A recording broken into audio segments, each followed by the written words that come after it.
This is the Aftermarket Radio Network. Hey, everybody, it's Carm Capriato at MACS 2025, the 45th year at the Mobile Air Climate Systems event. This is my second year here with the studio. Honored to be here again. I'm learning so much. And if you're not here and you didn't come by this place, shame on you because there's so much to learn. Before I get into my guests, and this is a really important episode because there's been a changing of the guard here at MACS as far as their association is concerned, I want to thank our great sponsors. Did you know that NAPA Tracks has on-site training and support 6 days a week? Imagine that. It all starts when a local representative meets with you to learn about your business and how you run it. Wow, they care. Find NAPA Tracks on the web at napatracs.com. And are you ready to optimize training? Do it with today's class. Roll out a training plan for your automotive shop in just 5 minutes daily. It's too much fun, by the way. Boost knowledge, retention, and improve team performance. There's even gamification. Start seeing results today. Join your peers at todaysclass.com. Hey, we're back here. Thanks so much to Donnie Cipher at NASDAQ for having us out here and sponsoring these great podcasts that we're recording here. Hey, I also want to thank Honeywell and Cora for having us here at the 45th Annual MACS Conference here in Orlando. Great people. And we appreciate them sponsoring us to be here. I happen to be with Andy Fiffick. Hi, Andy. I was going to introduce you as the chairman, but I have to right now, as of this moment, the past chairman? I'm chairman through this weekend. Oh, through this weekend. Through this weekend. Then you're the current chairman of the board of MACS. Yeah, I've been since 2008. Wow. Been a long run. You must have been doing a really good job. Was he doing a really good job? He was doing a good job. Yeah. Okay. Yeah. So he said good, not really good. You notice that? My bad. A really good job. By the way, the guy to my right is the new one. It's just, you had to kick him out kicking and screaming, right? Oh, no, he's done a great job.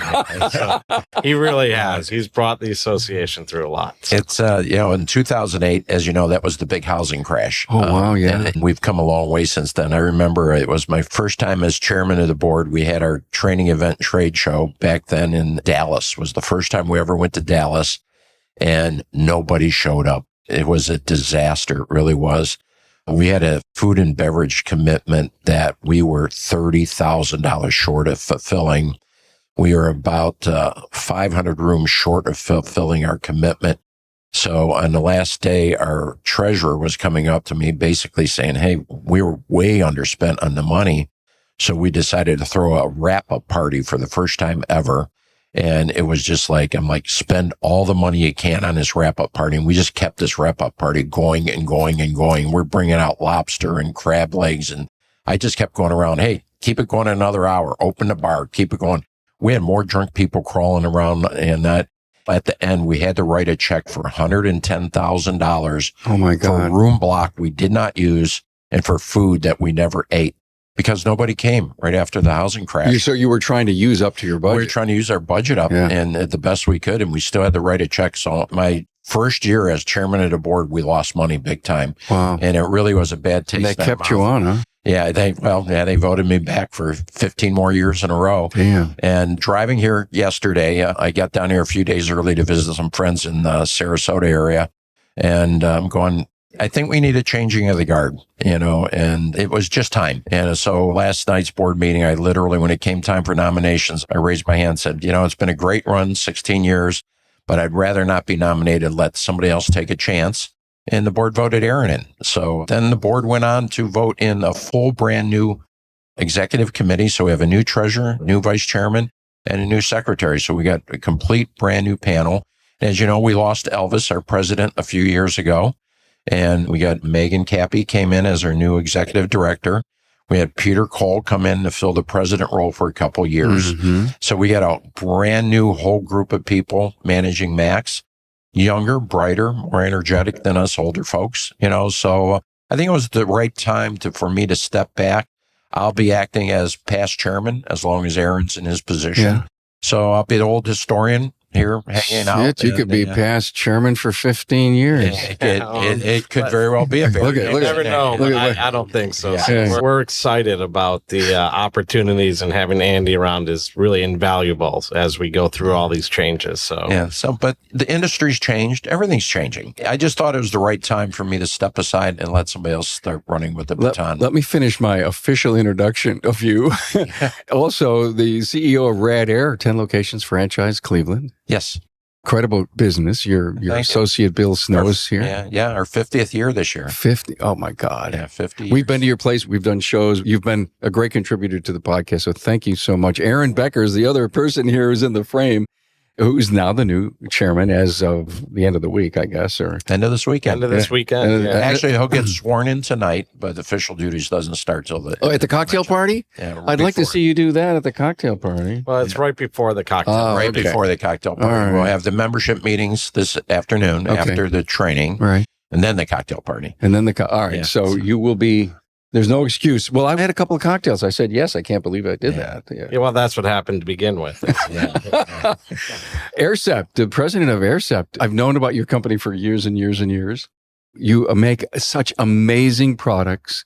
You're a leading supplier of HVAC solutions. In fact, you just told me that you're going away more from thermal management. Did you just tell me that? It's still thermal management, but we've branched out into other industries. So the mobile industry is still our primary business, being air conditioning and thermal management, but we've also moved into the stationary air conditioning side. So the commercial and residential air conditioning. You have won so many awards. I was just, for the hell of it, just got on your website and saw the incredible innovations that you guys do. I mean, the whole company started by trying to rethink everything. Yeah, basically what we do is we try to, it's time saving. So help car manufacturers reduce warranty. So when there's a known issue or a known problem, we get approached saying, we have this issue. Can you help us solve it? And so we'll help the car manufacturer. And then from that point forward, we'll eventually bring it into the aftermarket and go from there. Andy's done a great job with the organization. It's gone through a lot of changes. The industry's gone through a lot of changes, and that's really hard to navigate. Different OEs come into the play. The car manufacturer is not the same as what it was 5 years ago or 10 years ago. Andy brought a unique perspective to it, especially owning 10 shops, understanding what's coming in, and really helping navigate MACS to where it's at today. So what I'm taking away in just our first day and last evening in some discussions and seeing the list of the incredible training here today and the interviews that we have done so far today, I am getting such a feel for thermal management as one of the most important newest frontiers. That it's been here forever, but it's one of the newest frontiers, especially because of the EVs and how hard those systems have to work on them vehicles. If there was anything to do with job security for any technical specialist in the field who happens to have thermal management as a sideline or a love, I think they can go anywhere in our industry. Well, it used to be you had a heater and the radiator was kind of tied together, and you had a separate air conditioner. Then we brought in, the hybrids, which then you kind of merged a little bit. The heat worked along with that, but then you had a separate heating unit that maybe heat the battery. And then you had a separate air conditioner to maybe cool the batteries. And then those kind of merged together, and now it's all connected together.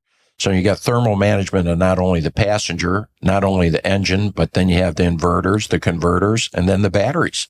And now you got the electric motors tied into that. So you got thermal management of everything that all ties together, and all the electronics that control all that. It's thermal management of everything, including the passengers. It's not one or the other anymore. It's everything. Yeah, well, air conditioning used to be a luxury. It used to be nice. And if your air conditioner went out, you have 150,000 miles on your car, you simply rolled the window down. Especially in Buffalo. Yeah. But now if your air conditioning goes out, you can't drive your car. You have to park it on the side of the road, because it controls the heat, it cools components within the vehicle. So it's a necessity. It's a necessary part of the vehicle, not a luxury part of the vehicle. I want to take back what I just said a few minutes ago, because when I think about the technology specialists that are out there, if you will, the DIA guys, they're deep in the entire networks and diagnosis of the vehicle. If they don't know thermal management, they're probably going to be stuck somewhere. Oh, yeah. So the technology specialist, it's almost like, oh, yeah, I know the CAN buses. I'm a thermal management guy. It's almost like another credential that can be added to their long list of being A at something or top dog. You're going to have to know it all.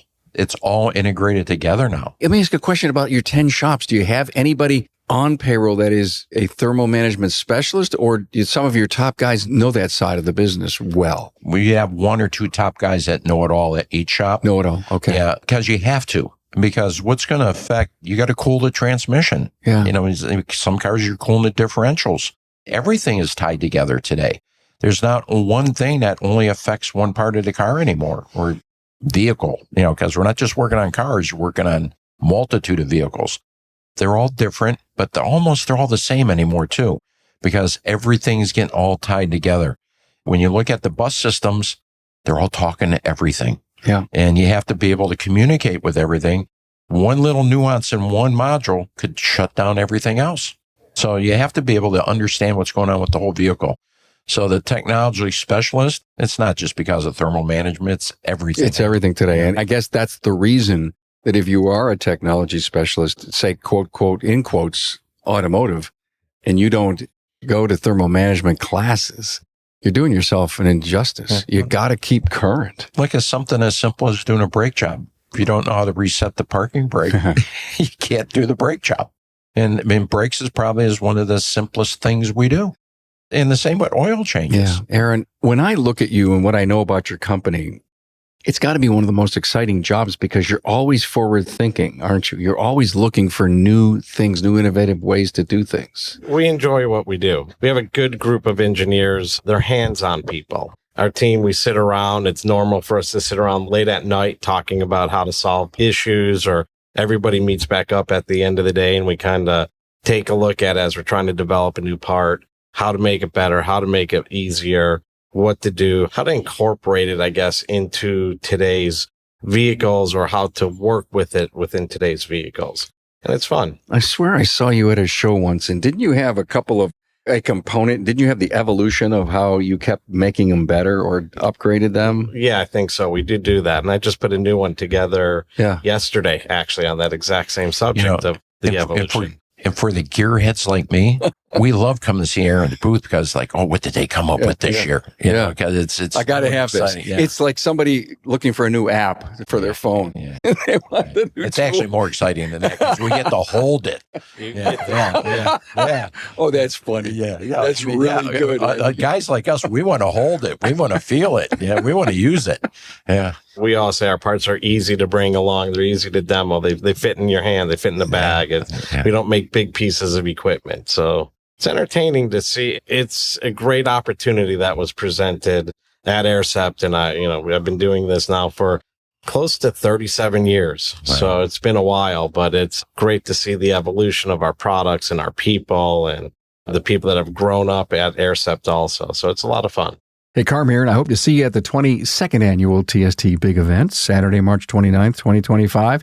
This very comprehensive one-day seminar will feature trainers Bill Weaver from NAPA Autotech Training, Josh Weaver from Dorman Training, and Eric Ziegler from WTI. This all-day event will be at the Westchester Marriott in Tarryton, New York. Sign up at tstseminars.org. I'll be there, and I'm going to present the keynote, The Rise of the Mechanical and Technology Specialist. Great education, breakfast and lunch, and a ton of learning. tstseminars.org, Saturday, March 29th, 2025. Let's face it, your shop management system is the single most important tool in your shop, period. NAPA Trax was built from the ground up to make your business more profitable and efficient. We provide an extensive set of tools to increase and track profitability in real time. NAPA Trax offers the industry's best post-sale support, hands down, and we train your people on site. Yep, on site. And we offer remote refresher training 10 times a week, and customer support is open 6 days a week. Give us a call, visit the website, or join our Facebook community today to learn more. We'll prove to you that Trax is the single best shop management system in the business. NAPA Trax is always customized and tailored for you, whether you're a one-man shop or a large multi-bay or multi-location company. After all, it's your shop, so it's your choice. Visit us on the web at NAPATRACS, that's NAPATRACS.com. Strengthen your shop's entire team with today's class. Everyone from technicians to service advisors can access impactful training on their phones in just 5 minutes a day. Opt for solo sessions or ignite friendly competition, challenging team members to climb the leaderboard for the highest score. Our effective daily training ensures measurable progress, helping you develop your team. Train smarter, not harder, with today's class and transform your shop and your people. Start seeing results today at todaysclass.com. How do you guys keep up with all this new changing technology as it comes to the refrigerants? I think you adapt the mindset that it's just part of the game. I mean, and if anything, you never get bored. If you did, I don't think you'd be in the business. It's just part of the evolution of what we do. I always, when I talk to the younger kids that's coming in our industry, I said, I was very lucky when I got into industry. I've been doing this 50 years. I had my 50th high school reunion last year, which just blew my mind. I mean, I'm going, oh my God. I remember my dad went to his 50th high school reunion. I'm thinking, oh my God, that's like really, really old. And here I am, I'm going to my 50th high school reunion. We're celebrating our 50th year in business. But, when I got into repairing cars, it was all drum brakes, points and condensers, chokes and carburetors. And it didn't matter if you had a Pontiac, a Buick, a Ford, or a Dodge, whatever. It was all the same. You didn't have to be brilliant to work on a car. I mean, they were all the same. Were you excited to see the change in technology? You know what? I think I was, because everybody did it different. And then, then emission controls came on and it was the Wild West because everybody did it different. And I remember the Hondas were the worst because Honda, they controlled everything by vacuum. And there was 1 million black vacuum hoses under the hood, and they didn't identify them in any way. So we'd have to go in there. Anytime you do a head gasket, you had to go in there. We'd put white dots. Okay, this hose gets 3 dots and 3 dots over here, so we know where the reconnect, and 2 dots and 1 dot. They drove us crazy. And then, Ford came out with their version, and Chrysler had their lean burn system. We had to learn all that stuff. And it was very difficult because they all did it different, and nobody told you how it worked. We didn't have all that stuff. And now it's kind of come up full circle where we have all the technology and they kind of all work the same. We use all the same kind of computers to diagnose them. And they all work pretty much the same. So it's come real full circle, but it's way more complex. And we have to use all kind of fast scopes to track all this stuff. I remember we hired a guy to come in when we first looked at doing direct injection. And the guy's looking at, see that scope? See that cloud right there? What is that? Oh, that's the cold air coming into the cylinder. And all it was a shading on the scope. And he's mapping the cold air entering the cylinder by the discoloration on the scope.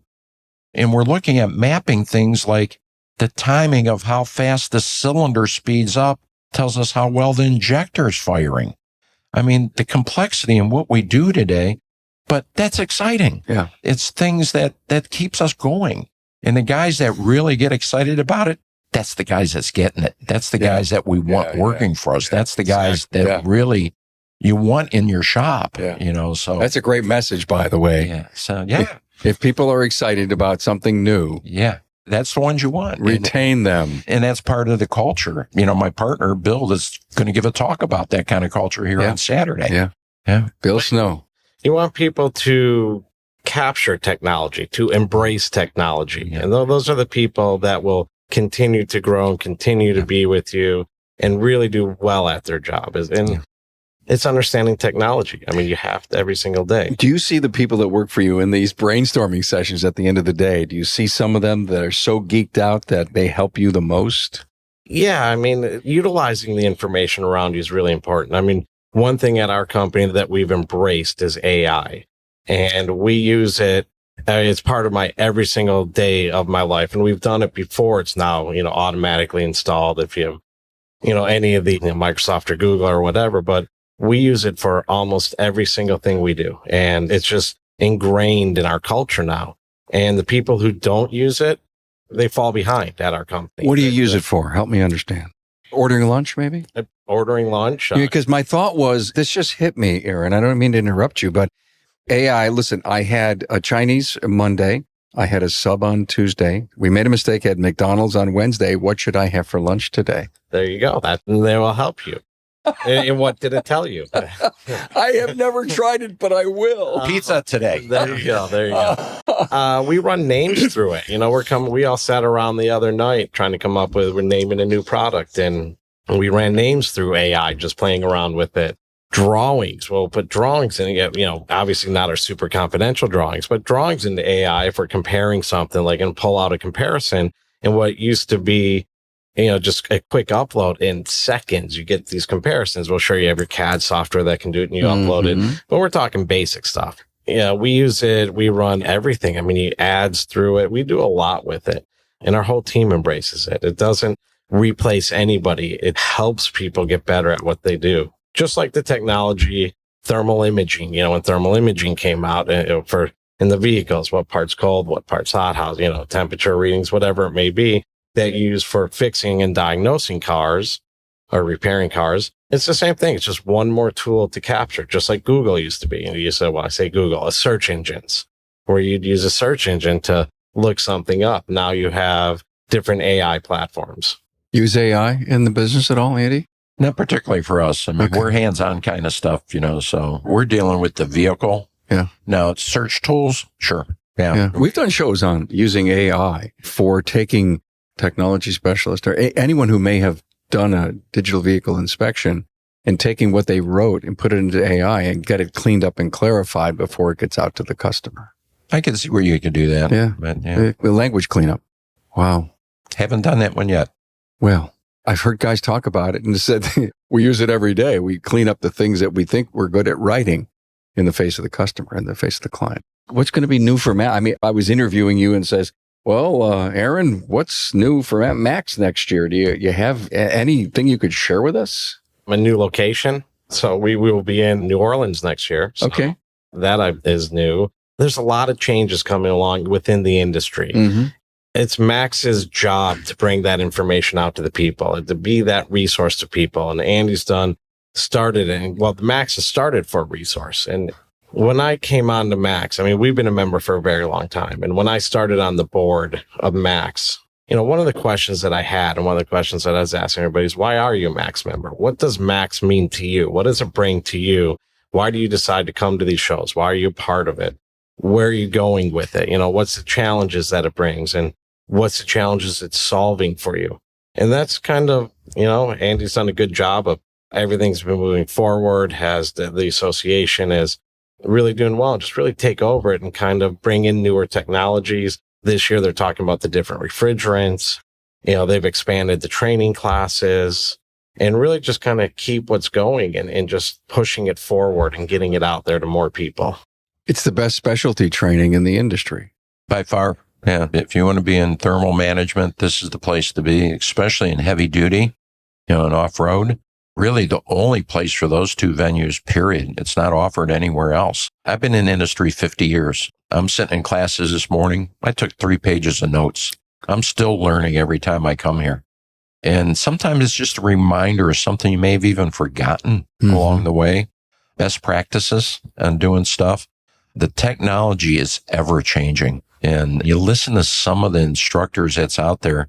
I call them silver bullets. You get little tidbits you cannot get anywhere else. Yeah.